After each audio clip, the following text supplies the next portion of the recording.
Assalamualaikum warahmatullahi wabarakatuh. Perkenalkan, nama saya Muhammad Zulfikar Novali, kelas 2C D4 TKJ Politeknik dari Ujung Pandang. Dan saat ini saya akan menjelaskan mengenai algoritma bisection. Jadi secara dasar, metode bisection termasuk dalam metode pencarian akar. Dan metode bisection atau metode bagi dua, dia membagi interval menjadi dua interval yang sama besar. Jadi di antara A dan B pada suatu fungsi X akan diperkirakan terdapat sebuah akar. Jadi akar tersebut dicari dalam salah satu subinterval dan interval juga tak boleh terlalu lebar. Jadi metode bisection ini juga kadang bisa dianggap sebagai bagian dari algoritma binary search. Jadi metode bisection ini bisa dibilang sederhana dan kuat, namun juga dinilai lambat. Dan terus juga kelemahan dari metode bisection ini juga hanya berguna dalam satu dimensi saja, dan konvergensinya linear.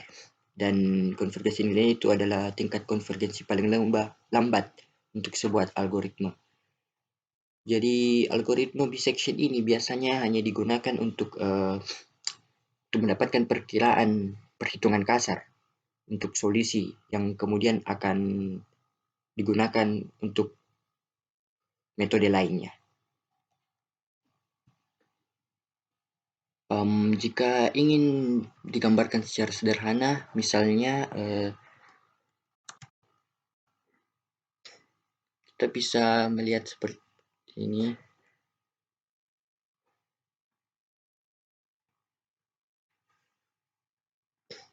Misalnya di sini kita kasih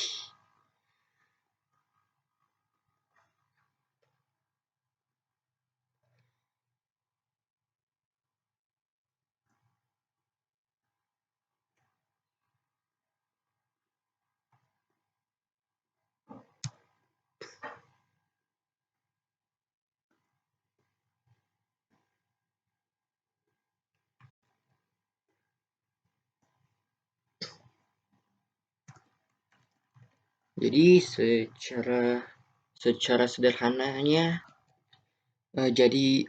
secara sederhananya ya begini. Fungsi A dan fungsi E berada pada interval yang berbeda, dan akarnya sudah jelas berada di antara A dan B. Jadi secara sederhananya seperti ini. Terus kita masuk ke penjelasan algoritmanya. Jadi untuk tahapan pertama, kita terlebih dahulu menaksir nilai A untuk batas bawah interval dan menaksir nilai B sebagai batas atas interval. Maka jika terpenuhi kondisi FA kali FB lebih kecil dari 0, maka terdapat akar dalam interval. Jadi kita masuk ke tahap 2. Namun apabila fungsi A dan kali fungsi B lebih besar dari 0, maka tidak ada akar dalam interval. Jadi kita harus menggeser posisi intervalnya. Dan apabila FA kali FB sama dengan 0, maka A dan B salah satunya merupakan akar. Kemudian untuk tahapan kedua, menghitung taksiran akar C, di mana C sama dengan A tambah B per 2. Untuk tahapan ketiga, kita menentukan letak akar. Itu entah dalam subinterval pertama antara A dan C, atau dalam subinterval kedua antara C dan B. Jika diperoleh FA kali FC lebih kecil dari 0, maka akar berada dalam subinterval pertama, yaitu B sama dengan C. Maka kembali ke tahap kedua. Apabila FA kali FC lebih besar dari 0, maka akar berada dalam subinterval kedua, yaitu A sama dengan C. Lakukan kembali tahap kedua.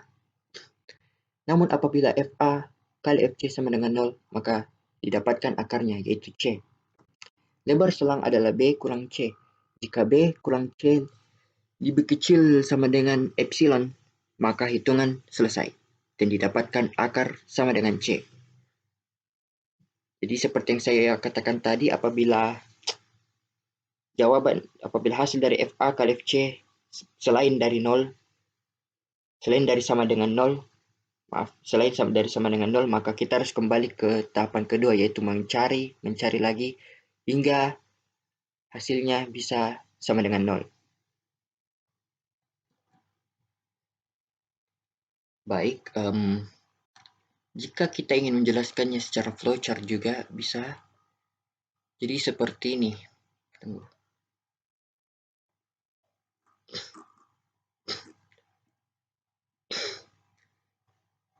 Kita harus memulai untuk mendefinisikan dan kemudian mendefinisikan fungsi fx. Kemudian kita masukkan input, yaitu mencari batas interval bawah dan batas interval atas atau A dan B. Kemudian toleransi error dan iterasi maksimum. Kemudian didapatkan fungsi A dan fungsi B. Apabila fungsi A kali fungsi B apabila fungsi A kali fungsi B lebih besar sama dengan 0, maka tidak ada akar yang ditampilkan seperti yang saya jelaskan tadi.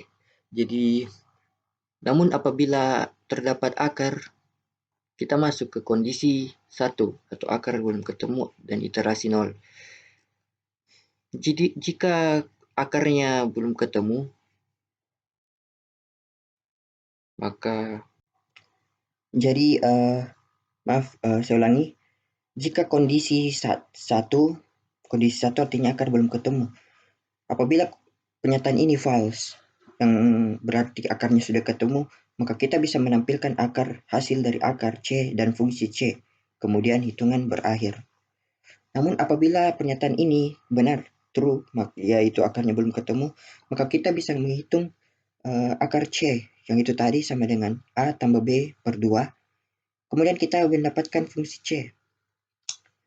Ya, lalu apabila B kurang A lebih kecil sama dengan epsilon, jika pernyataan ini benar, maka kondisi sama dengan 0, yaitu akar sudah ketemu, maka kita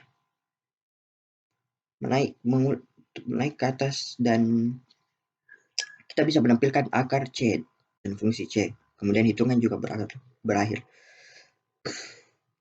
Namun apabila pernyataan ini salah atau false, dan fungsi A kali fungsi C lebih kecil sama dengan 0. Jika pernyataan ini benar, maka P sama dengan C dan fungsi B juga sama dengan C. Jadi di sini yang kosong ini C. B sama dengan C maksudnya. Namun apabila pernyataan FA kali FC lebih kecil dari 0 ini false, yang berarti sebaliknya FA kali FC lebih besar dari 0, maka A sama dengan C dan fungsi A sama dengan fungsi C. Jadi kita kedua output ini kita kembali ulangi kondisi 1. Jadi mengulang terus menghitung C sama dengan A tambah B per 2 hingga kondisi sama dengan 0, yaitu mendapatkan akar. Jadi seperti itu.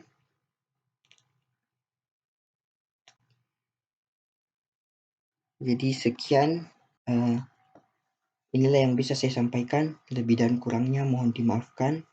Wabillahi taufiq wal hidayah. Assalamualaikum warahmatullahi wabarakatuh.